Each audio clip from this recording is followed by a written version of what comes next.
Hello everyone, I'm delighted to be presenting today. My name is Rod Mather. I'm an underwater archaeologist, a historical archaeologist, and a maritime historian based at the University of Rhode Island, USA. The co-author for this paper is Keith Bruce, who works for the Navy Undersea Warfare Center in Newport, Rhode Island. He's also a graduate student in the History, Archaeology, and Anthropology Master's Program at the University of Rhode Island. The title of our paper is Investigations of the St. George's Caye Submerged Cultural Landscape 2020 to 2023.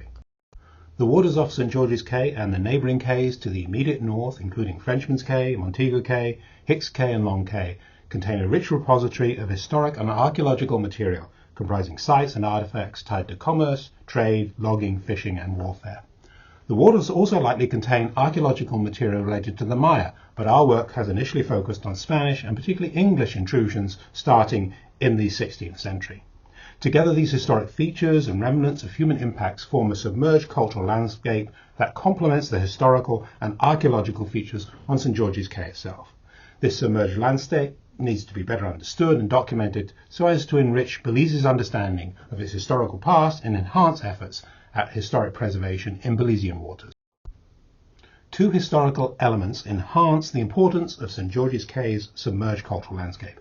First, the Caye's status as the commercial and political centre of English Bayman activities in the early 18th century. Second, St. George's Caye as a target for Spanish assertions of sovereignty over Belize in the 18th century, and the corresponding English resistance to those assertions, culminating, of course, in the Battle of St. George's Caye in early September 1798.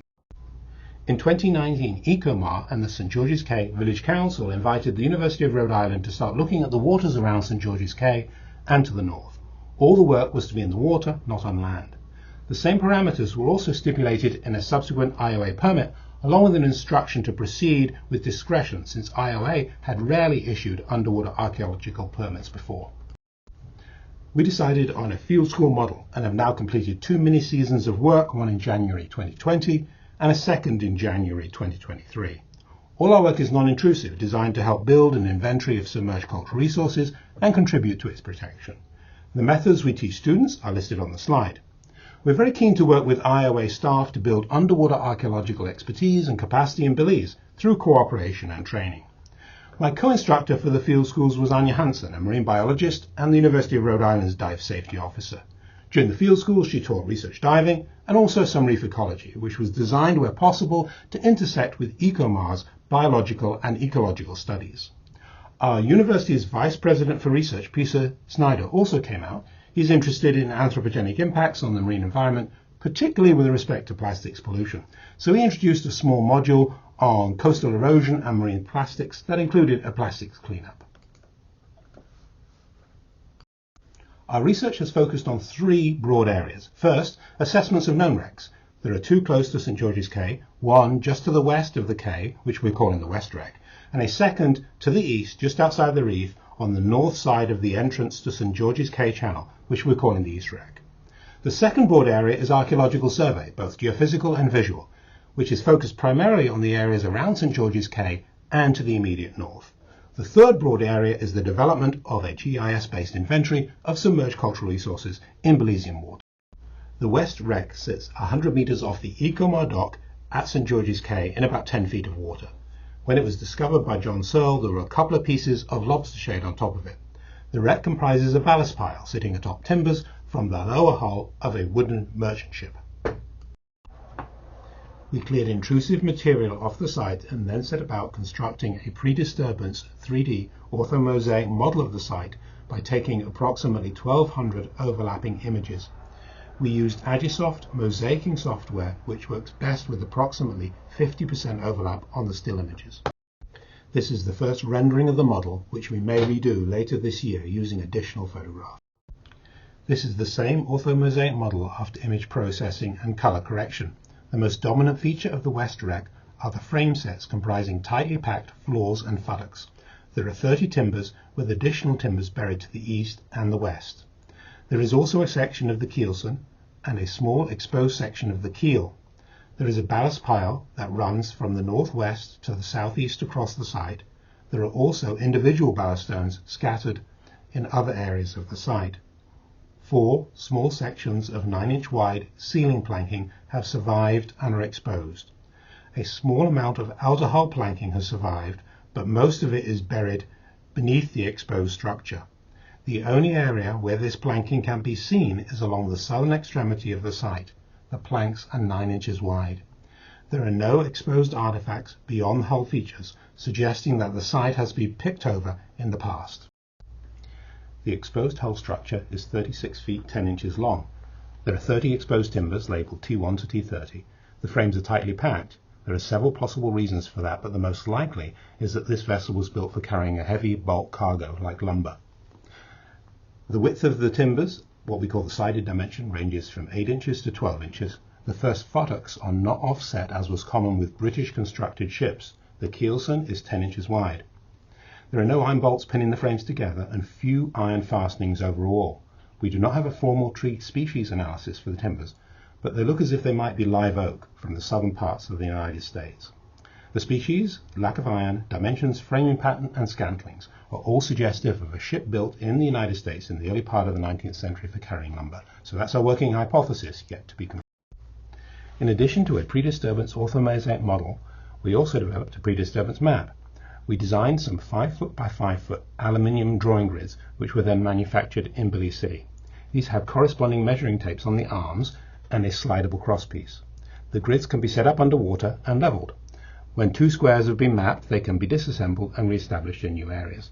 In this way, the grid can be leapfrogged down the site. Incidentally, the reason we're using feet and inches on this site is that the vessel itself was constructed in that measuring system. As a result, feet and inches have stronger interpretive meaning. These images show the establishment of a baseline along the longitudinal axis of the shipwreck, i.e. orientated along the keelson assemblage, setting up the grid underwater, and then archaeological students working on mapping. These images show students using the slidable crosspiece and a plumb bob to map archaeological features. The measurements were then transposed to underwater slates containing 2 scale grids printed on mylar. The scale drawings were then transferred to a master site plan. Here you see data from 15 units. The final site plan is still in preparation. The end result will be a pre-disturbance map of the site which complements the orthomosaic model. There are no exposed artifacts on the site, but 15 feet to the south is a dark green wine bottle base with a high kick and a pontil mark. It's possible that this is associated with the wreck. At the end of the 2020 season, we attempted to consolidate the most exposed parts of the West Wreck using 50 natural burlap sandbags. Unfortunately, human intrusion and looting between 2020 and 2023 has undermined those efforts. The images in the bottom of this slide show timbers that have been physically displaced. The image in the top right shows a hole that has been dug by hand fanning next to the west end of the baseline. And the image at the top left shows a hole that has been dug by hand fanning next to the exposed outer hull planking. This has undermined one of the planks, leading to break and its collapse. We have completed just 2 reconnaissance dives at the second known wreck, which we are calling the East Wreck.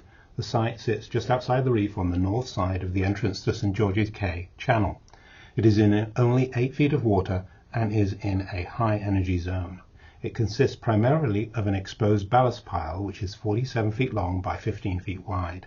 Local tradition and one secondary source identifies the wreck as HMS Triumvirate, lost in 1787. This image shows the ballast stones at the East Wreck, which are tan or red granite. The site is covered with fire coral. There are a few smaller river cobble ballast stones, as shown in the bottom left, and in one area there are 2 exposed pieces of outer hull planking, each measuring 10 inches in width. There's not much evidence here of an 18th century British warship, no guns, ammunition, or copper sheathing, for example. The identification of the East Wreck as HMS Triumvirate is made more difficult in that there never was a warship called HMS Triumvirate. However, there was a merchant ship called Triumvirate that was lost off St. George's Caye in 1789, not 1787, so this seems to be a reasonable working hypothesis for the East Wreck. Information from Lloyd's Register shows that the Triumvirate was built in Newbury in 1773, was 208 tons and drew 14 feet of water. Under the command of Captain G. Brown, it was owned by Kemp & Co., surveyed in London, and was engaged in regular trade to Honduras. It was sheathed, but not with copper, and then there were a series of repairs between 1782 and 1788. She was classified as E1, fit for goods not susceptible to sea damage. Information from Lloyd's list shows that the triumvirate sailed regularly from London to Honduras, sometimes stopping at Jamaica. It also reported in April 1789 that the triumvirate under Captain Brown is sunk at St. George's Caye in Honduras. Our second broad area of research has been underwater archaeological survey. This is centered on the waters around St. George's Caye, extending north to Long Caye. This area hosted the major engagements of the Battle of St. George's Caye. We've used two survey methods, one geophysical and one visual. For the geophysical survey, we used a Sensis Magdrone R3 incorporating two fluxgate magnetometers with a resolution of 0.03 nanotesla. The unit has a built-in GPS and stores magnetic data on an SD card. Magnetometers detect distortions in the Earth's magnetic field, some of which are caused by ferrous objects, including archaeological iron objects such as anchors, cannon, iron nails, and cannonballs. The R3 weighs 880 grams and is designed to be mounted on a drone. We decided to test the unit in an area before bringing out the drone. We selected a small area inside St. George's Caye, which included the West Wreck.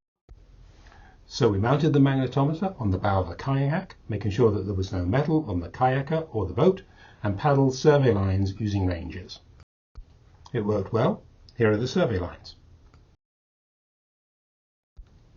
And here is the raw data. And here is the processed magnetic data, within which there are targets or anomalies. The anomalies highlighted here have characteristics that are suggestive of cultural material. The second anomaly from the bottom is the West Wreck, although given that there was virtually no iron on the site, the signature is likely caused by the lobster shades that were on top of the wreck rather than the hull structure itself. For the visual survey, we used towboards, a method that works well in relatively clear water up to about 35 feet deep. Visual survey focused on the area off Long Caye, where local fishermen indicated there was cultural material, including anchors. During towboarding, two archaeological surveyors on snorkel gear hold onto boards and are towed behind a slow-moving boat. The survey proceeds along predetermined transects controlled by GPS. The surveyors keep their eyes on the ocean floor and look for cultural material. If they choose, they can tilt the board forward towards the ocean floor, and the movement of water over the board and their bodies takes them below the surface. That allows them to get closer to objects of interest. Communication between archaeological surveyors and the boat operators is maintained through a series of hand signals and requires training. The image on the left shows the towboards and the one on the right illustrates the training. Towboarding tracks and data can be stored and managed in GIS.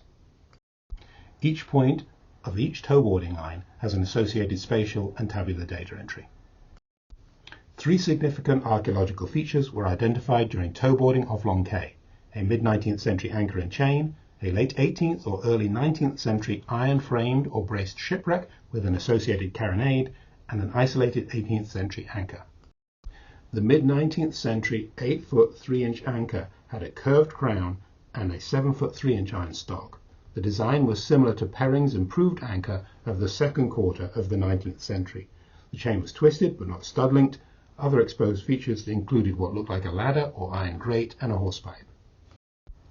We mapped the features using trilateration and documented the anchor.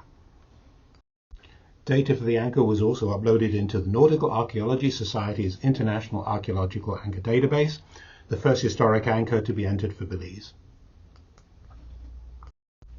Exposed structure from the iron-framed or braced wreck was 37 feet long. We took approximately 500 overlapping photographs of the wreck, which we stitched together to create a 3D orthomosaic model.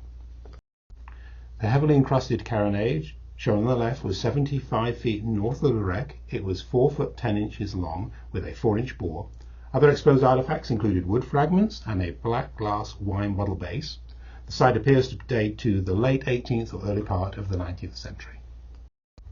We also documented an 18th century iron anchor with a slightly pointed crown. The shank and one of the arms were partially buried, but one arm measured 5 feet in length and had a 2 foot 8 by 1 foot 9 inch palm. The wreck, carronade, an isolated 18th century anchor might possibly be associated with the Battle of St. George's Caye, but more work is needed.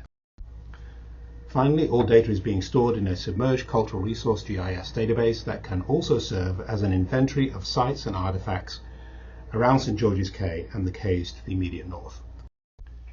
Thank you all for listening and for the opportunity to present. we'd like to acknowledge our partners and participants.